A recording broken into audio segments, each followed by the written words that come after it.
All of us here at ABC News have devoted this week to hearing from you, addressing your questions, searching for solutions as we mourn Newtown as a nation. Across more than a few of our message boards, we've seen more than a few people raise concern over violent video games and the cultural effect of having so many young men living virtual lives as first-person shooters. So tonight, ABC's Neil Karlinski takes a look.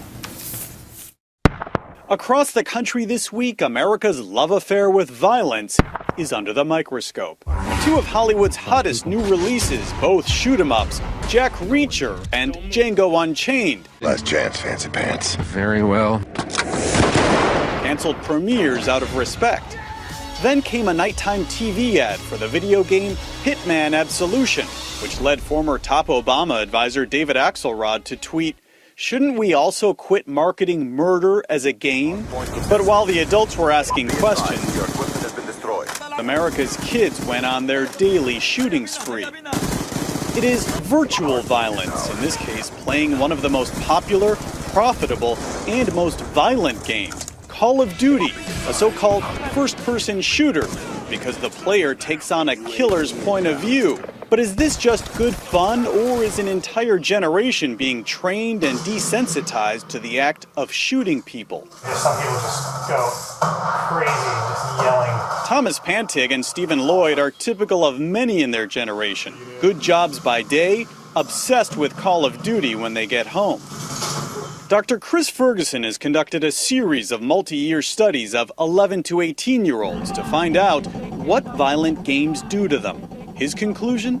There's no evidence to suggest that exposure to violent video games is associated with violent criminal behavior. He has a name for the outcry over violent games that sometimes follows a mass shooting. He calls it moral panic. Whenever a new form of media comes out that particularly older generations don't use and don't understand, it's very, very common for that new media to be blamed for a variety of social ills. Some may not like them. That's a matter of personal taste.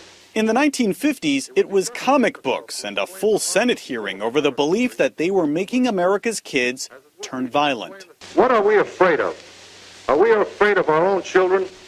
Do we forget that they are citizens too and entitled to the essential freedom to read? Or do we think our children so evil, so vicious, so simple-minded that it takes but a comic magazine story of murder to set them to murder, of robbery to set them to robbery? By the 1980s, it was Tipper Gore versus Twisted Sister's Dee Snider over the issue of suggestive rock lyrics.